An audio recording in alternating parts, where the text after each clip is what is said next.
Slangin The Bizkit, this will be episode 31, joined by my amazing co-host out of the city of Winnipeg, top morning show in the city, damn right, it's Mr. Dave Wheeler. How are you? I got a challenge for you. I want you to start, every time you announce what episode it is, you have to think of a hockey player with the jersey number 31. Curtis Joseph. Ooh, good for you. That was fast. Carey Price as well. Yeah, he's done though. He's retired. Yeah, okay. He's retired. All right. Curtis. So is Curtis Joseph. That's very true. Here, I'll do you one better. 32, Kari Lettinen, 33. No. Save those for next week and the week after. I'm just talking about 31. Okay, well, coming out of the gate swinging here. Speaking, it's trade deadline day. Actually, next week is 32. Jonathan Quick just got dumped to the Columbus Blue Jackets and then flipped this morning to Vegas. What a whirlwind couple days for him. What have you done for me lately? The good old National Hockey League. Actually, it's funny. I was on my radio morning show this morning, and I was at the bottom of every hour. I do the sports, and I know this is a bit of a flex, but there's nobody that does a sports report in the entire city of Winnipeg better than me. And I go ahead and check. I guarantee you. I mean, I'm running audio from like ATP tennis. I'm running Wrexham AFC audio highlights. I'm running highlights nobody else does. I not only do I announce MJHL scores, I announce MMJHL scores. Like, it's pretty comprehensive, and I managed to get in within 3-4 minutes at the bottom of every hour. But I was talking about how the Jets are on a bit of a slide right now, and how Cheveldayoff, the GM of the Jets, needs to do some things before the deadline. And I whispered into the microphone and I said, "I'm really sorry if you're listening right now, Tyler Myers, but I think you might be on the chopping block." Logan Stanley. I think you might be on the chopping block. And then 2 hours before we started recording, I was reading online, Logan Stanley has requested a trade from the Winnipeg Jets. So, I don't know, maybe he was listening. He thought, well, screw this. I'm out of here. I think if there's one thing that we have learned collectively, both you and I, in 31 episodes of doing this podcast, is that I think we may have a little bit more pull and more leverage than we lead to believe between manifesting trades into action, people listening to the podcast complaining every week about the things that I say, and then you facilitating trades for Kevin Cheveldayoff and the Winnipeg Jets. Can I get a little spiritual here for a second? I know I did on last podcast a little bit regarding the big book, but there's a good buddy of mine, one of my best buddies, and he and I do another podcast called Wheeler After Dark, and we do it weekly. And he married a actual intuitive medium practicing psychic witch. Like, there's no other... No, I'm serious. There's no other way to describe it. That's what she does for a living. And I was hanging out with... She's a witch? She is 100... Like, she'll tell you. Like, I'm a witch. Most basic way of explaining what I do is I'm a witch. She is she does... conjures things and puts pictures and lights things on fire, and there's different sages and a whole bunch of... It's not my wheelhouse, but I don't disrespect it. It's, whatever. But she said manifesting, whatever you decide to call that, whether it be manifesting or putting anything out into the universe or praying or whatever you think it is, it's powerful. And if you believe in it enough, it's very powerful. So that's a little note to all of the young hockey players out there. The second you think, I don't think I'm good enough, then you're not. If you think you are good enough, and I'm not saying you got to go out there and be, Conor McGregor and strutting around like you're the cock of the walk. I'm not saying you have to tell everybody. Like the documentary Full Swing that's on Netflix right now, Rory McIlroy said, I was a cocky kid. He says, there wasn't a single person that I didn't tell I'm going to be the greatest golfer in the world. It worked for him, but it doesn't mean you have to tell everybody. It just means that you have to be confident in yourself and confident and put it on the universe saying, you know what? I am good enough to make this team. I am good enough to go out and score a goal today. I am good enough to go out and score and save 40 shots, whatever it may be. Everyone has, and she'll tell you this, everyone has that ability. You just gotta start here. You gotta start right there, believe in yourself, and then put that out into the universe, and the universe will respond. So again, I like to think that nobody's quite got it figured out, so I'm willing to listen to all different factions of things, and I thought that was a really good lesson. And I think a lot of different spiritual thoughts and ideologies would tell you the same thing. You got to be confident in yourself, humble, but confident in yourself enough to be able to achieve these things. I think the line Conor McGregor had was, I am cocky in my attitude. I am confident in the preparation, and that's the fine line between the two. But actually, it's a good thing you mentioned off the top. That's actually kind of gets into our headliner for the day. First off, would you trade me based on the haircut that I have today? If you're on the video version, you can see the fresh stew. But if you're on the audio version, my woman is very pissed that my hair is significantly shorter. Thoughts? Trade me? Third round pick? Well, listen, I'll be honest with you. I know that we're moving forward in technology. I'm just impressed that Supercuts has a drive-through now. I mean, nice job. I don't even own a car. Yeah.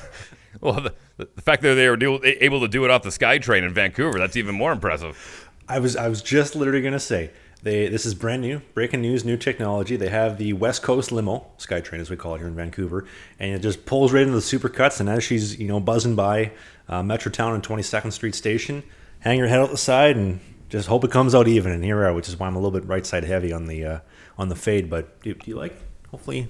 Yeah, like well, it? listen, hey, I've seen that hairstyle come in and out of style about 3 times as long as I've been alive, so I'm glad to see it's back. It was never bad, and just seems to go away, and then now it's back again. Great, yeah. Hey, keep the side short. I'm cool with that. Speaking of the train, and I'm going to pull this into a goaltender that I used to play for and defended, not only on the ice but off the ice. My God, the amount of bar fights I got into because of this guy just being a goalie, a weird goalie. He ended up becoming a civil engineer. Graduated BCIT, actually worked, and I think not that line that you took, but one of the newer lines that they built for the Olympics back in 2006? 2006? Yes. Quick little expose on that. So in Vancouver, there's 3 SkyTrain lines. There's the Expo line that was built for the 1986 Expo, hence. There's the Millennium line, which was built at the dawn of the Millennium. that as well. If you can't afford a vehicle, because nobody can afford a house or a vehicle in this day and age.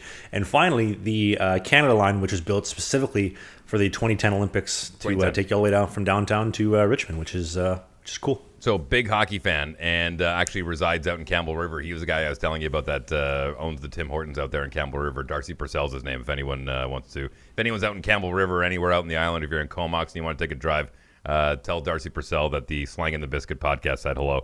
But he was working as a civil engineer and worked on that project. And I said to him, when it was going on, I'm like, dude, you're frontline Olympics. Tell me you're getting tickets for the gold medal game just in case Canada makes it, which they ended up getting the golden goal.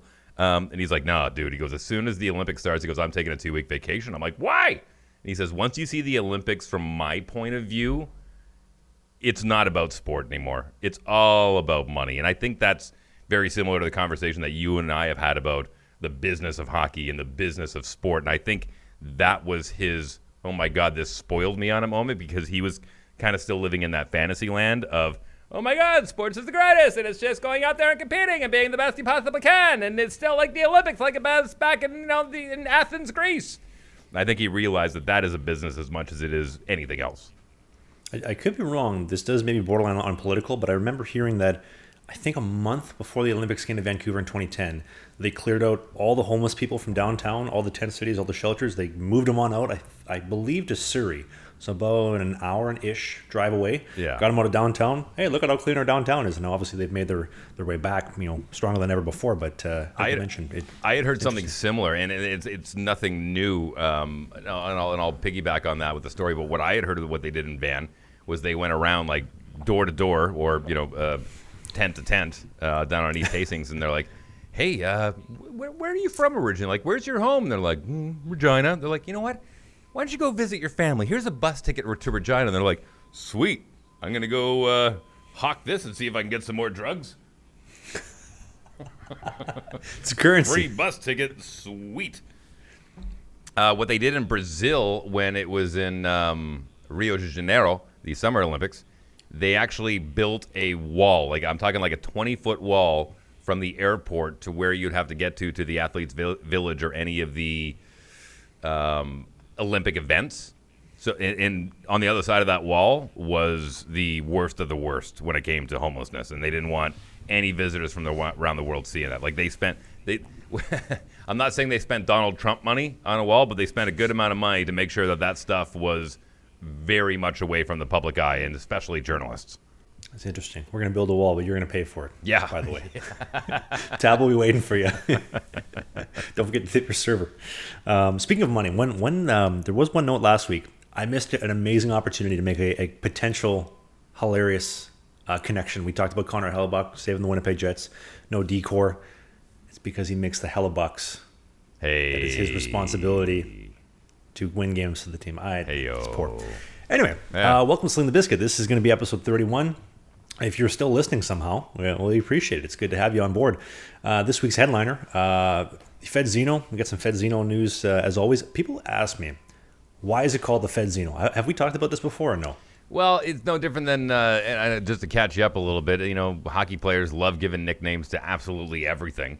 I mean, you can't even call it a casino. You call it the Chino, right? Or the Nino. Or everything gets a nickname. So the Fedzino, which is the Federal League, and you can fill in the blanks on that one. I must give credit where credit is due. I did not come up with the Fedzino. Big Sexy, Elias Thompson. I remember we were... I think we were on the bus. We were at the bus. We might have been having pizza at one of the restaurants in town. Go figure. The official meal of the FPHL. But he says, Fedzino boys, she'll get the best of you every time, 9 times out of 10 or something.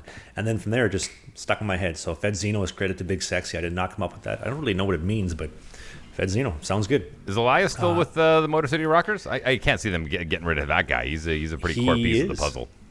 Big Sexy is still with the team. Yeah. They've cleaned house. Honestly, in the last month, they've really cleaned house. They've cut the whole leadership group, traded our boy E.T., Ever Thompson, to Binghamton with the Black Bears. They cut one of our other leadership guys, sent him home. They've shaken up a lot. The whole team is just like turned on upside on its head. But Big Sexy is still there. My boy Babs still there. But things are changing quite quickly in Motor City. Why would you get rid of Babs? He's one of the better goaltenders in the Fed, for crying out loud.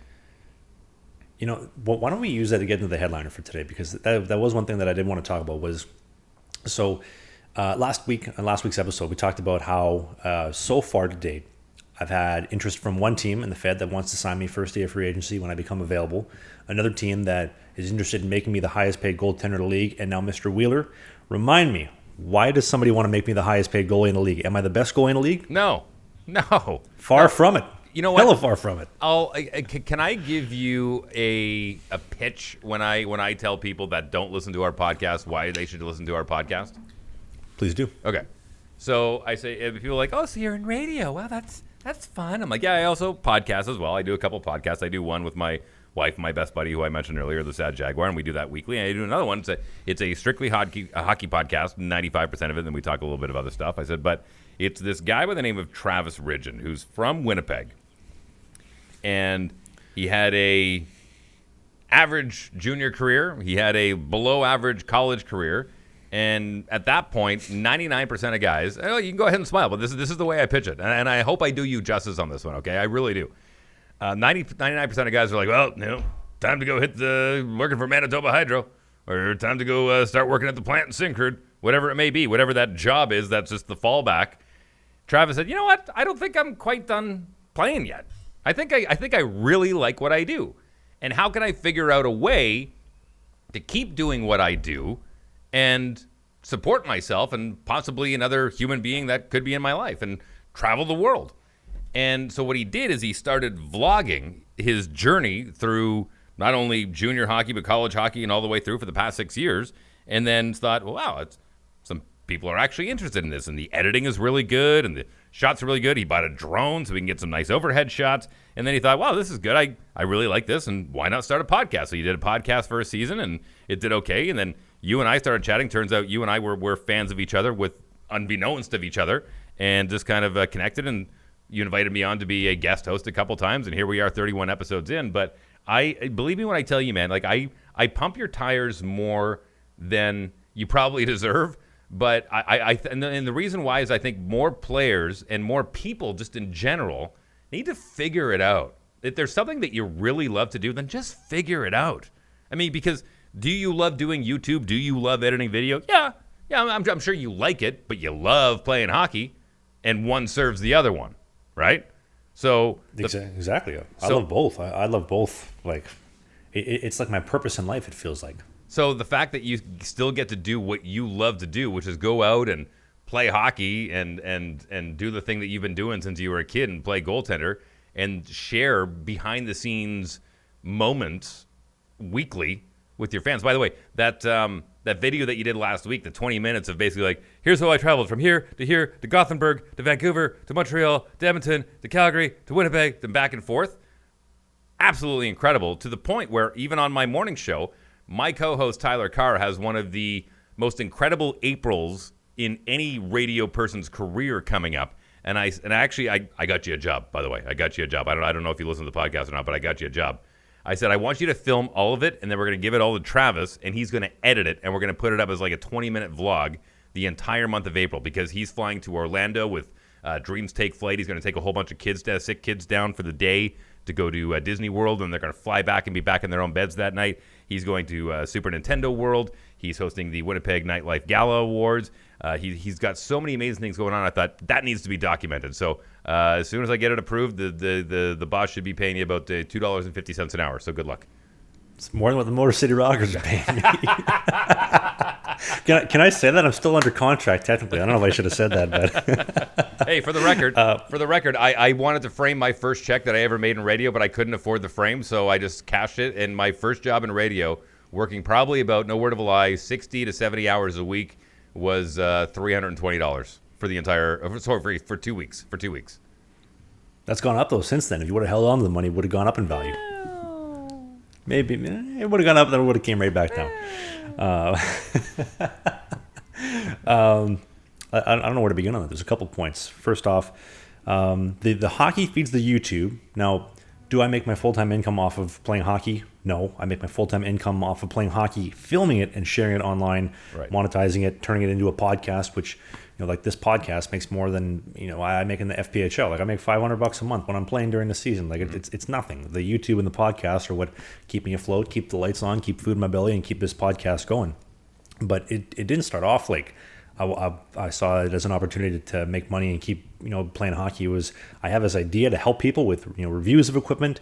That went well. I'm gonna put some on ice stuff. I'm gonna mic myself up. That went well. And then when I would say 2019, I'm on the cusp between full time and part time. And anybody making videos, anybody making anything on Instagram, TikTok, YouTube, this is the hardest part. I think is the transition from I'm part time. It's a hobby. I'm still doing other stuff for money to I need to get over that hurdle to go full time. That's such a difficult thing to do. But I went through it was a year and a half. It was 18 months where I did 3 videos a week every single week. I think there was 1 or 2 weeks where I only did 2 just because of traveling and whatnot, but 3 videos every single week for a year and a half. And that was what helped me get over the hump to go full time. And then I started seeing, I think I can actually play hockey for a living and just use this as the benchmark for, keeping me afloat. Because obviously, like we've talked about, you make 125 a week in the Fed, you make 250 in the SB, you come back down, you're making 170. Now you're broke during the summer, you got no job, you got to go work for a construction site, which you may be able to hear because they're still building that building, and that garbage truck just left not too long ago.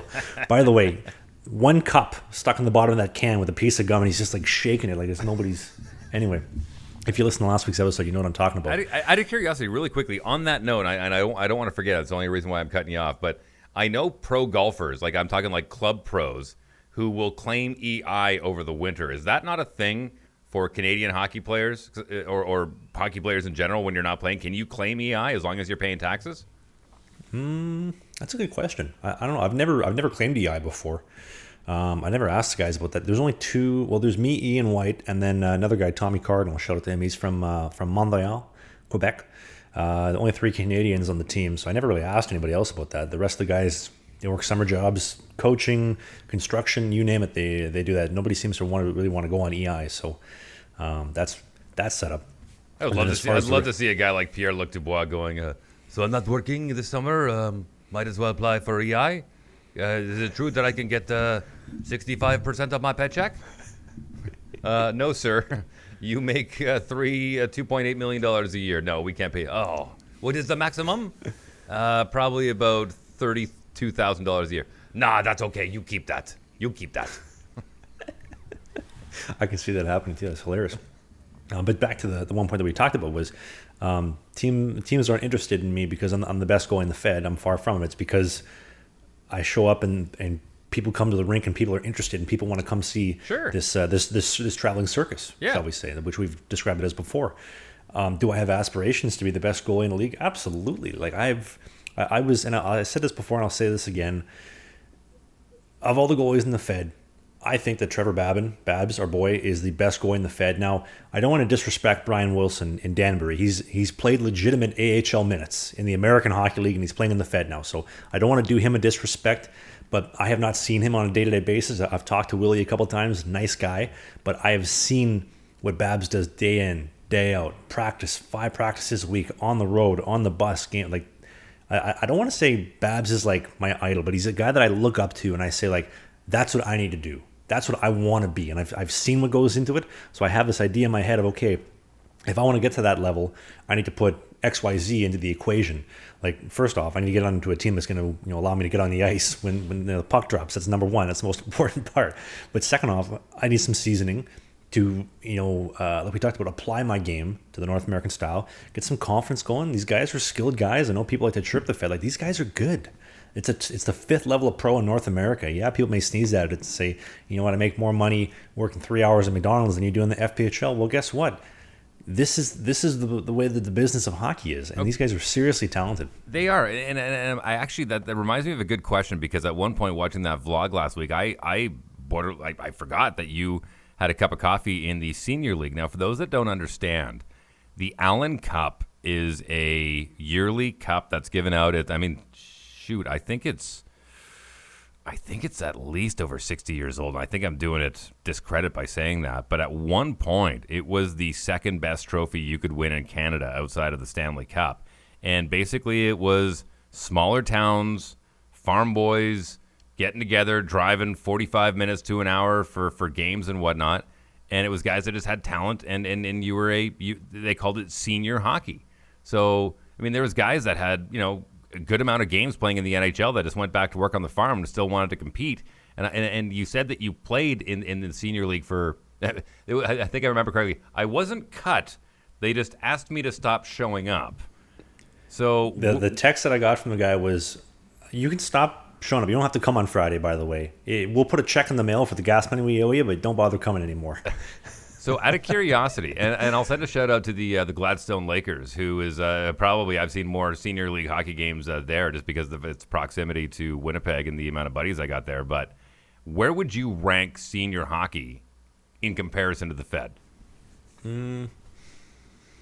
Honestly, now granted, this is just 2 games and 1 senior league in Manitoba, but I would say if there was like a league lower than the Fed, I think senior hockey in Manitoba fits in quite nicely, to be honest with you. Guys that have played high-level junior A, Western League minutes, college minutes, pro minutes. You it's mixed in with some guys that maybe didn't play great hockey, but you sprinkle that across the board. I think it's lesser than the Fed, but it's still good hockey. It is good hockey, man. It is. And, it's in those classic country barns more often than not. You're not going to see a senior team in Winnipeg. You're going to see one in Gladstone. You're going to see one in Neepawa. Yeah. You're going to see one in Portage Prairie. You're going to see one in, I don't think Fort McMurray even had one, but you're going to see ones in like Strathcona and Fort Saskatchewan, places like that. Outside of the city, outside of the small town city. And I love that. I love the fact that guys are still going out and playing high level hockey. And they got, I'll be honest with you, not to sound like a dick, but some of them got better crowds than what I'm seeing in the Fed right now. It's tough. It's a tough look on the live streams. You can't change the you can smudge the numbers on the official FPHL website, but you cannot smudge the way it looks on the live stream for some games. But I watched one game the other night on YouTube, and I usually use the joke family and friends nights only, but I think this was just family only. I don't think there was any friends in the house. No, nobody had any friends in Harrington, Delaware to come to the game. But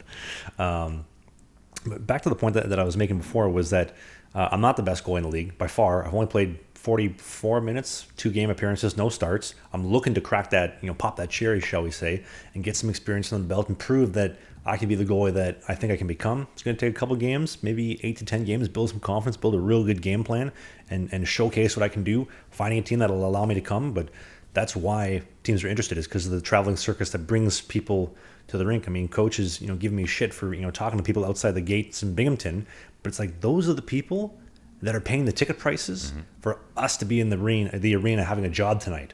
So, I don't know, it's a give and take. Also, one thing worth noting as well is the free agent camp that we talked about as well. That's in August 3rd through 6th in Elmira. The reason why I wanted to pitch the idea potentially of going to this free agent camp was I would be signed by a team, whether it be Motor City or one of these other teams, because again, Motor City still owns my rights, but I'm not going to be able to experience real hockey with my hip for a while. And I thought that beginning of August would be a great time. Go out for a couple days, experience some competition. Yes, it's not the real, heart of the season, but see where we're at, see how the hip is healed, and say, okay, maybe we got to make some changes, change this, change that. Maybe we're not there quite yet. Maybe we got to rehab some more things further. But I want to be 100% ready to go, and I want to deliver on opening night, wherever that is, if I get an opportunity. So there's no smoke and mirrors. This is the straight goods. So is that a thing where you have to ask Motor City to say, hey, just for my rehab, I want to go to this free agent camp, or is that just I can go whenever I want, that kind of thing? I wouldn't just show up. I think it's a bad look. It's like, well, you're signed under contract. Why are you at a free agent camp? I would call them and say, hang on. Well, when is free agency? What's first? Is it after that camp or before that camp? Okay, so I could be wrong, and I'm sure somebody listening on the video version or the audio version will correct me. But so the way it would work was the season ends April 15th. Playoffs is very short. It's a 3-game series, and a 5-game for the championship, I believe. Playoffs are done first week of May-ish. It's a very quick turnaround. And then from there, the expansion draft, so protect your players, don't protect them. And then the Baton Rouge, West Virginia, and Trenton, New Jersey get dibs. I don't know if New Jersey's confirmed, but I know Baton Rouge and Virginia, Wydeville, Virginia are confirmed. They'll take a stab at whoever they want. And then if I'm not picked up, which I could get picked up, I could not. Who knows? Depends on if the Baton Rouge and Virginia people are thinking the same way that this management personnel, the ones that want to make me the highest paid goalie in the league, if they're thinking the same way, maybe they'll take a stab at me. I don't know. If they don't, I remain Motor City property. But I believe if I don't sign, I can go wherever I want. But if I don't sign anywhere, Motor City owns my rights after that for 3 years after the original signing date. It's very confusing, and it feels to me kind of like it depends on the rule book that they use on that day, as we've alluded to that before, what rule book we use tonight. For a league that pays as little as they do, I find it amazing that they're able to have that kind of grip on your rights. Because... and listen, this is just one thing about my industry is the government wants you to make more money because you pay more taxes. So if a company is going to stop me from going to another job where I'm going to make more money, they technically can't stop me from doing that. They would have to pay me equivalent to keep me off the air if they don't want me to go to that station, but they can't stop me from making more money. Does that make sense? Absolutely, it makes sense. But that's not how the Fedzino and Minor Pro work, though. It's... There's no union. There's no players' association. It's just it's not unions. It's a matter of having a good lawyer, which again no one can afford anyways, right? It's very true. Apparently, well, actually not apparently. This is true. The team in Elmira couldn't afford to bring their own jerseys to the game. How funny was that clip? Well, I'll put the clip on the video version of the podcast. So the Elmira Mammoth traveled to Motor City, and I turn on the live stream on YouTube, and I see the Elmira jerseys, and I'm thinking to myself, those look awfully familiar. And then I look closer. Those are the Fraser roller hockey jerseys. What is going on? Yeah. And so apparently, and obviously the Fraser roller hockey team plays in the Big Boy Arena where Motor City was, and I see those jerseys on a regular basis, hanging around the arena. And so Elmira travels from New York to Motor City, and I guess they decided when they left, they said, you know what, our jerseys are still wet. Whatever, we're not going to bring them. We'll deal with it later. Went from New York to Michigan with no jerseys, showed up and said, can we borrow some jerseys? Like, what a league. Wow. Well, listen, we talked earlier on this podcast in the first 10 episodes about how your equipment guy forgot your knee pads. And thank God the GM from the other team, wherever you were, ran to his house and grabbed you knee pads, a visiting team. That's one thing. I mean, you forget something as simple as knee pads. But you forget your unis? Like, all of them? Do you not think that even the bus driver should be like, hey, it feels a little light. Can we forget a player? No, it's good. Keep it. Kevin! It feels like the whole Home Alone thing, right? You realize halfway through the flight, I guarantee you, halfway through that trip, he went, oh no, I know exactly where the jerseys are. And that whole time he just had that feeling like, I feel like I'm forgetting something. I don't know what it is, but I feel like I'm forgetting something. And halfway through, it's like, too late to turn around now. I guess we're gonna borrow jerseys. I guarantee you, halfway through that trip, he realized that he forgot those unis. If I had to bet money on it, I'll bet you the equipment manager forgot them. They maybe like an hour or two in the trip, and he thinks to himself, if we don't tell coach, he can't get mad. If he doesn't find out, he'll never get mad. Right. You think they're going to find out? No, they'll never find out. So why don't we won't say anything, and then like we'll find a way to get ourselves some jerseys when we get to Motor City. Yeah, sounds like a good idea. Hey, no, it's It's like the old blacktop when you're playing basketball. It's like, all right, shirts and skins, let's go. Just go out with no jerseys. All right, if you're wearing a jersey, you're on that team. No jersey, you're on that team. You're good. Elias, you can't play for Elmira. Well, you said skins. You gotta, Elias, put a shirt on. Damn it.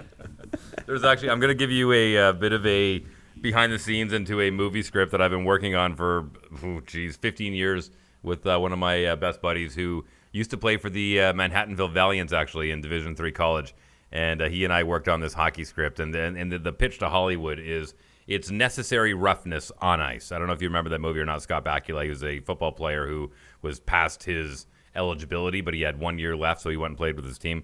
Anyways, because in the NCAA you have to wear full cages, right?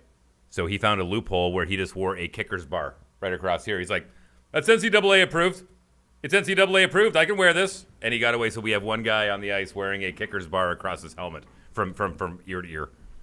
What style? What a weapon. Right? I like that. It's different. It's different. By the way, just for fact-based, so Elmira went with the roller hockey jerseys for the for the Friday night game, and then they overnighted the jerseys for the Saturday night game. So I don't know if somebody made some phone calls and some bells were rung, but they got some jerseys. So thank you, UPS. It's a $5,000 tab for getting the jerseys overnighted. Crazy. Oh, we'll put you as a sponsor on the back of the jerseys for a couple games. We'll call it even. Thanks. Or we'll get you a hotel room and a steak dinner. We'll give you our bus. That doesn't work. No motor included. Motor sold separately. We're in Motor City. It's Motor City, not Motor Bus. You know what would have sucked so much? If they overnighted the jerseys and the guy at the FedEx says, okay, that'll be $5,000. By the way, we don't guarantee they'll get there in time. It's fine. Pays the bill. They didn't show up till Monday. Nope. Let's go back to the old Pony Express. You get on that horse and you ride, cowboy. You get it there on time. Horse and buggy. All right. To all home games. Just to bring back to the one of the previous points that I made, though, top 3 goalies in the Fed. My boy Babs, Trevor Babin, like I said, I've seen him day in and day out. I have the utmost respect for him, and that is what I aspire to be. Close second, Brian Wilson and Danbury. He's got AHL games played. And we'll go Trevor Martin in Delaware. Guy's played for the Calgary Hitmen, Red Deer Rebels. Guy gets 60 shots a night, 70 shots a night in Delaware, and they somehow managed to win games. I'll bet you anything, that guy, in the middle of his sleep, he's just sound asleep, and he's just, shell-shocked. He's making saves in his sleep. He's getting peppered so much. Delaware set the record, though. I believe they won one of their opening night games. They set the record for most consecutive losses in pro hockey history with 29. They beat Elmira once. They beat Elmira twice, Elmira being the second worst team in the league.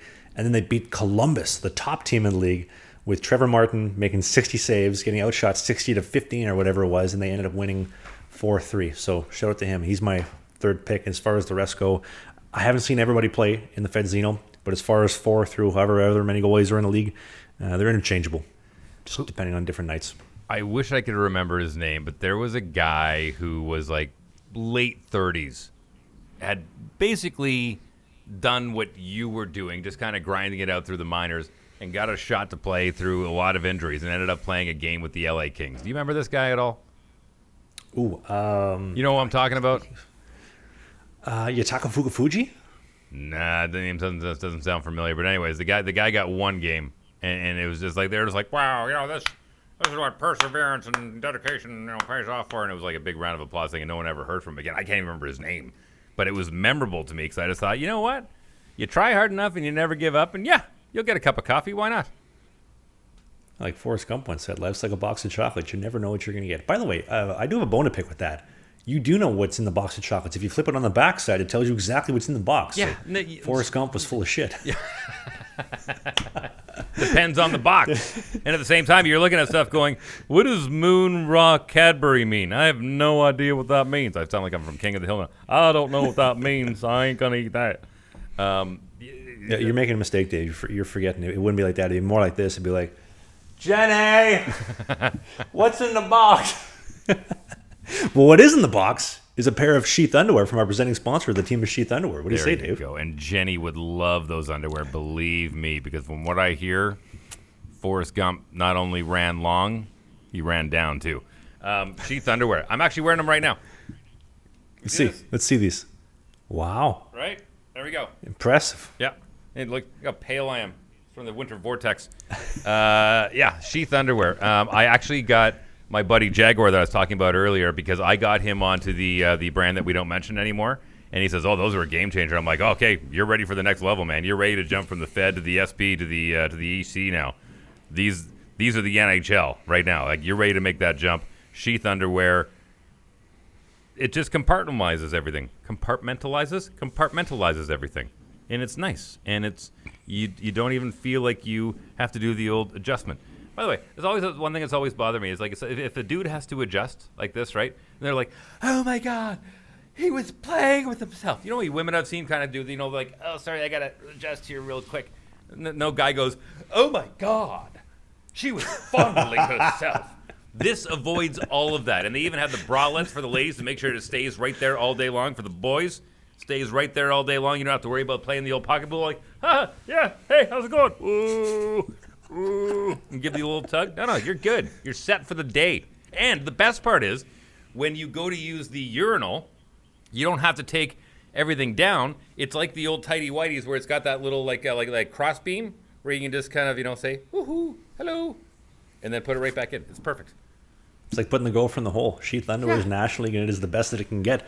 And when you go to sheathunderwear.com, use the code BIZKIT69, BIZKIT 69, you get 20% off the best underwear money can buy. It is nationally. You get a set of Sheath Underwear. You put the goal from the hole in the hole. My goodness. Back up the Brinks truck. You're going to be having a successful date night, I'll tell you that. Only from the team at Sheath Underwear. Wow. I think I just had a stroke there, and you just witnessed it. Yeah, I did. Yeah, you smell burnt toast. You all right? No, I don't think so. All right. I think you're good. Burning your toast. Why don't we talk about, this is one thing I wanted to talk about real quick. Jonathan Quick for the Kings. I know we mentioned him off the top of the show. Oh, man. Like, in all seriousness, the Kings trading Jonathan Quick to the Columbus Blue Jackets. The man is going to need surgery and a lot of therapy to take that knife out of his back that the Kings management just put in there. You have, in my opinion, the most winning goalie. Two-time Stanley Cup winner. Two-time Stanley Cup winner. And this guy delivered. If you look at his stats, he's been an all-right regular season goalie. Playoff time comes around, and there's nobody better. If I'm putting money on a goaltender in the National Hockey League the last 20 years, I need to win a game, I'm putting Jonathan Quick in net. Jonathan Quick, Henrik Lundqvist, when it came down to crunch time, he closed out all 4 series against the Canucks, Blues, Coyotes, and Devils in that one cup run in 2012. 2013, started okay, ended up coming back hot against the Blues, the Sharks, and then the Hawks in the Western Conference Final kind of struggled a little bit. It felt like the Hawks kind of got his number. And then 2014, they fall down 3-0 to the Sharks, but they get closed out. All of a sudden, you woke up playoff Jonathan Quick. They come back, they close them out in Game 7. And then, who did they play in round 2? They played the Ducks, fall down 2-0. They went up 2-0. They fall down 3-2. Then they come back to beat the Ducks in 7. And then Western Conference Final. Chicago Blackhawks, they had their number. They beat him in Game 7 of overtime. He keeps them in the game. Big saves. And then closes out the cup in 2014 against the Rangers with probably one of the better goaltending performances of the century. Game 3 against the Rangers, the 3-0 shutout win. So the guy has single-handedly won you cups, gotten you into the playoffs, and then you trade him to the Columbus Blue Jackets. Yeah, okay, but look. I hear you. Dude was front of the parade line. He was talking on stage at the Stanley Cup race. I get it. He just turned 37 in late January. 37. What have you done for me lately? That was a salary dump. That's all that was. That was a conspiracy theory until Columbus dumped him to Vegas earlier this morning. So Columbus had to take on Quick to make the Columbus trade work, and they said, just take him. Okay, sure, we'll take him. And they dumped him over to Vegas. So now Jonathan Quick is going to be playing for the Vegas Golden Knights on a much better team. And there's nothing that I would love more than to see Jonathan Quick and the Vegas Golden Knights take on the Kings and him close with the Kings in a way that only playoff Jonathan Quick can do. Wouldn't that be full circle? I hear you, but look at it this way. So it's no different than the Patrick Kane trade to the Rangers because it had to go through the Coyotes. So the Blackhawks carry 50% of his paycheck. Rangers pay 25, and the Coyotes pay 25. And that's the only way they can get the deal done is if they went on a 3-way. This is the same kind of thing. They had to wheel it down so they can do a salary dump. So LA still probably keeping 50% of his paycheck, and then Columbus is paying 25, getting a couple draft picks out of it, and then Vegas gets probably a most likely a really good, reliable guy that can go in, like you said, for the playoffs and only paying him 25% of his paycheck. I don't know the exact details on that, but my logical brain says that's probably what happened. Well, I mean, he hasn't had the greatest season this year, but you look in the 2013 but the Kings are Western fighting Conference. for first. They're fighting for the division lead in the Pacific. I know, but I'm just saying. You look at 2013 when they went in the cut or the conference final run against the Hawks, and then in 2014 as well. I know it was 10 years ago, but had a terrible West regular season and then turned it on in playoffs. So he's not having a great year this year. Maybe he turns it on in playoffs. I don't know, but if I'm a betting man, I would definitely put some money on that. One of the greatest goaltenders last decade. I know. We did the whole episode how much you love Jonathan Quick. When he was playing high school and college, you know who he was like 1 and 2 with, and it was back and forth. Who's going to be the better goaltender? Jonathan Quick Cory Schneider. Cory Schneider. Cory Schneider. Absolutely right. Yeah. Your boy who likes to juggle knives on the weekends. See, I love that. It went from like we threw a couple knives at the back of a door to now we're juggling them. This is great. The game of telephone. You want to tell that story? I've told it before, but yeah, we were out. He was playing for the Manitoba Moose, and we were hanging out one night. We ended up back at my place, and I had this door that I was planning on getting rid of anyways. And we just started grabbing kitchen knives. I'm like, "Do you know how to throw a knife?" He's like, "No." I was like, "Let me show you." We just started pegging knives into the back of the door. Luckily, my wife came in from behind us, not from that door. She's like, "What are you guys doing?" I'm like, "We're getting rid of the door anyways. We're good." So, Cory Schneider, careful. Cory Schneider now knows how to throw a knife. Was it anything like Jack and Rose in Titanic when Jack's like, I want you to hit the door. Okay, bang, that's the one spot. Okay, Rose, I need you to hit the same spot again. Okay, ready? 6 feet over. You know what? We're fine. Let's just do this. Let's get it over with. There's no more need for practice. You're going to kill me anyway. Take these cuffs off. Let's go. What else we got? We're running short on time here.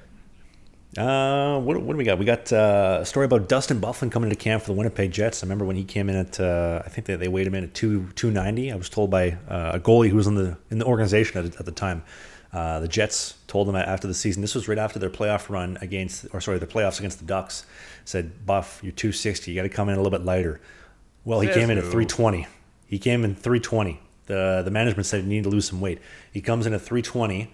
I believe they clocked him in at 290. And they fired the entire strength and conditioning coach staff and the nutritional staff for that and said, your fault. And then obviously it doesn't help when Andre Pavlik comes in at 280 and they marked him down for, I think it was 250 or 240. But people's jobs. Here's the thing. In Hollywood, you're not allowed to do that anymore, at least when it comes to the women's side. There was a scene, I think we mentioned this last week, about, was it Knocked Up? Where they're like, we're not saying you have to lose weight, but when you get on the scale, it should say less than this number. But in professional sports, obviously, you're going after the physique.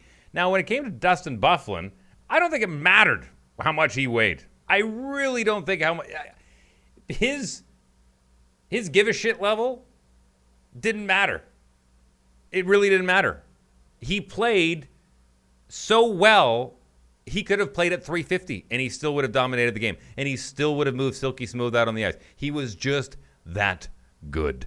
Brett Hull got cut by the Calgary Flames because he was overweight, and then went to St. Louis and became like a record holder. Like, are you kidding me? Really? Is that going to dictate? Not the guy's gameplay? You're going to like, well, I don't know. I think he's looking at his stats here. It looks like he smokes too many cigarettes. So what? Can he put the puck in the net? Is that what you care about? Can he knock guys off their skates? Can he dictate the game every time he's on the ice? Is that what matters? Put him on the ice. See how he plays at 320. Maybe he's better at 320. Dave, I think you can attest to this because you've obviously been around a lot of guys in National League locker rooms and American League locker rooms. But when you look at hockey, professional hockey, it is crazy how many guys actually hate hockey. There's guys in the American League, in the ECHL, and the NHL that hate hockey. They have no interest in doing it, but it's all they've done their entire life, and it's what they're really damn good at. And Dustin Byfuglien is one of those guys where, to be honest, he'd probably rather be fishing, getting drunk on a boat, than playing for the Winnipeg Jets. That's the absolute truth. That is the 100% absolute truth. He's probably doing that right now. Brooks Koepka on the PGA Tour, or on the Live Tour now. Another great example. He doesn't care. He wanted to be a baseball player. And he had some injuries that couldn't play baseball. And turns out he's actually pretty good at golf. He doesn't care about golf. He couldn't give a rat's ass about golf. But he wants to make money. And this is a great way to do it. So he's going to do that as long as he can. I mean, right before you and I started doing, this version of the show, the previous version of the show, when I did it with Pat Shea, he was another guy where the guy doesn't give a shit about hockey. He's just naturally talented at it. To be honest, he probably doesn't really even want to play hockey, but like what else is he going to do for a living and do with his life? So he plays hockey while he buys time to find to do something else. Same thing as me. Granted, I don't make a shit ton of money playing hockey like everybody else does, but I don't know what else I'm good at. I don't know what else to do, so you just carry on with it. But I'm different though. Like I don't hate hockey. I generally love hockey, and these guys they just hate it and they're kind of tired of it. Kind of like my dad. Never liked being a father, and he wasn't very good at it. So, it's I didn't know this turned into a therapy podcast. This right here. This is my therapy. This is my therapy right here. A couple of things before we cap off this week's episode of the podcast. So we had a little bit of a setback in my hip rehab. Want to talk about that real quick? Uh-oh. What do you mean? Okay. So my physiotherapist told me you're not going to break my heart, are you? No, not yet. Give it some time. So my physiotherapist showed Derek at Footbridge. If you're in Vancouver, you need something fixed. Derek at Footbridge has been game changing for me. He's the man. But so Derek and I were talking about, hey, like we made significant progress. I was just squatting. I was front squatting with a barbell, 100 pounds on Monday, and doing trap bar deadlifts with about 60 pounds. Like we're doing some seriously advanced stuff for like where I am at only 8 weeks after surgery, less than 8 weeks. And so the plan was tonight, as of recording the podcast, I was supposed to skate in just skates, kind of get a feel. I came into physio on Monday, and I says, okay, I'm excited, man. I'm ready to skate. It's going to make me happy. It's going to give me some more purpose. And he says, so Trav, I was doing some research. I was reaching out to some certain people in the community who, work with NHL teams, work with American League teams. And the consensus that I got was there is zero benefit to you skating in skates outside of it makes you happy. And I said, well, yeah, I love hockey. So like if I start skating, I'll be happy. And he said, well, the risk of you falling or tripping or jamming your hip could potentially undo everything and set us back even further than when you got the surgery. So I'm going to ask you to not skate. And the plan is no skating, period, in regular skates. We're going to wait until I come back first couple days of April with my gear, and we're just going to go straight into full gear because I'm going to be going home to Winnipeg, I believe, on March 27th, and then I'll be back on April 5th or April 6th or whatever it is with my gear. And that, full gear, that'll be the first time that I skate. So okay. Heartbreaking, but yeah. I'm going to play Switzerland on this one, which I hate doing. I'm going to ride the fence, and actually I got great advice once upon a time from a guy by the name of Charles Adler. You're out in the West Coast. You might remember that name or be familiar with that name. And he said, he gave me great advice in radio, and he says, be on one side of the fence or the other. The only people that ride the fence are pussycats because they have the balance. So I'm gonna ride the fence on this one. Now, I understand because in the grand scheme of things, you getting on skates is really not going to further your rehab. It's not. I mean, you actually getting down in the crouch, you getting down in the crouch and doing your thing left and right and moving and twisting the legs and all that kind of stuff, that makes sense. You just going out on skates, it's going to go da da da da da da da da da and doing like a slap shot final scene where you're kicking off your shin pads. Yeah, it really doesn't make any sense. But on the other side of the coin, what are we trying to do here? I think medical science has shown that natural endorphins are really good for rehab. If you're happy, then you're going to recover quickly. If you're miserable during your rehab, you're going to recover slower. If this makes you happy just to go out for a regular skate, just to be happy, then great. Then go. Then do it. Have fun. The risk of you falling, you're a professional hockey player. You're likely not going to fall if you're moving at 5 kilometers an hour. Give me a break. Does that make that doesn't make any sense? Go get your skates on, go skate at a local rink. Go. If it makes you happy, go skate. Well, less than that. I'll be going at like a school zone pace, 30 kilometers an hour.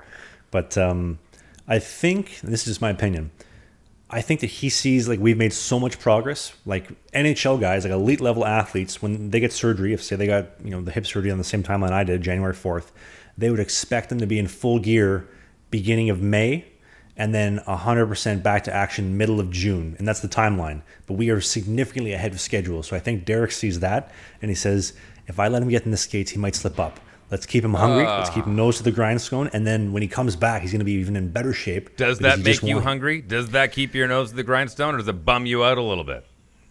Yeah, a little bit of both. Give me a couple days, and I'll probably get over it, and I'll probably get back to work. But seeing the progress, it's like I can taste it now. I can taste getting on the ice and getting back to those improvements. That's partly on them, too, for telling you, like, oh, yeah, we're going to have you on skates, but shouldn't have. Shut up!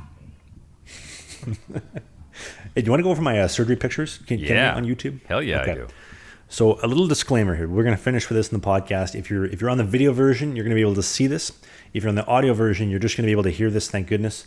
We might have to cut this out altogether if YouTube flags it. But my good-looking surgeon, my surgeon emailed me the pictures of my surgery. Finally. Now I'm going to put them up on the screen here. I'm going to break them down for you here as we go through them. So the surgery. Ooh, that looks like you're going to see. So the first picture here, you're going to see on the screen. The pink thing, that is my labrum, completely detached and in the way, obstructing your view. That is not supposed to happen. So the piece on the right, that is my hip. On the left, that is my labrum. That is not supposed to be there. So it's not supposed to look like Pac-Man on the bottom? Those are supposed to be connected? No, you're supposed to have a nice clear view of the whole skyline from there, if that makes sense. But if we fast forward to this picture right here, the second to last one that I received, the silver piece in the middle, that is the bone burring machine that is just going in there and repairing, re-anchoring my labrums back into place. Oh, yeah. So there was 4 anchors he put down, kind of cool.